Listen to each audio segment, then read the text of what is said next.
ఓం ఓం శ్రీమాత్రే నమః. అమ్మా అమ్మా ఏ ఊరమ్మా? వెళ్ళచ్చు. ఏమ్మా మా అమ్మవారు ఏం చేస్తారు మీకు? నేను ఎన్నో అనుకున్నానండి. అనుకున్నాను నా భర్త గురించి అనుకున్నాను, నాకు అది లేదండి. నా కొడుకు గురించి అనుకున్నానండి.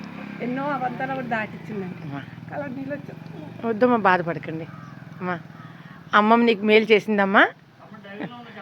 అలాగే అమ్మ మేలు చేసింది, అనుకున్నది జరిగింది. నా భర్త పుట్టాలనుకున్నాను. అలాగే ముందర అనుకున్నాను. ముందర అమ్మవారు వాళ్ళే అమ్మ ఈసారికి ఇవ్వను, నేను ఆడపిల్లని ఒడిగట్టాను అని అన్నారండి.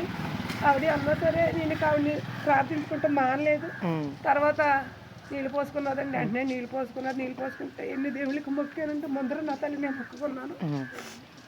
అనుకున్న కోరిక నెరవేర్చి నా భర్తను పుట్టించింది.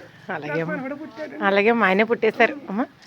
చీర జాకెట్ పట్టుకొచ్చారు అమ్మకి. జాకెట్, పువ్వులు, గాజులు, పసుపు, చాలా నిండుగా పట్టుకొచ్చారు.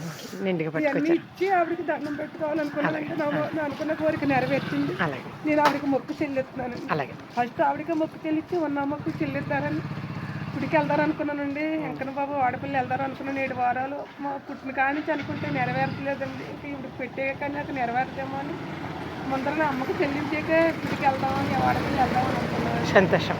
ఇంక ఈ రోజుని ఆవిడ ఇంకా సమర్పించింది. ఈ రోజున అనుకున్నానండి. నేను నుంచి అనుకున్నాను, అమ్మ తల్లి నువ్వే తీసుకెళ్ళి నాకు అవ్వలేదు. ఇంక ఈ రోజున ఇలాగ అయ్యిందండి. తల్లి దయ వల్ల నాకు సంతోషం వచ్చి మనోడు పుట్టాడు. మా అమ్మకి సారీ చీర చుట్టకు వచ్చారు. ఆవిడకి అనుకున్న కోరిక నెరవేర్చిందని నేను మొక్కు చెల్లించుకుంటున్నాను. తల్లి అప్పు చెప్పండి అమ్మ. కోటి వందనాలమ్మ. మొక్కు తీరుస్తున్నానమ్మ. పెట్టుకుంటారా? అక్కడ పెట్టండి.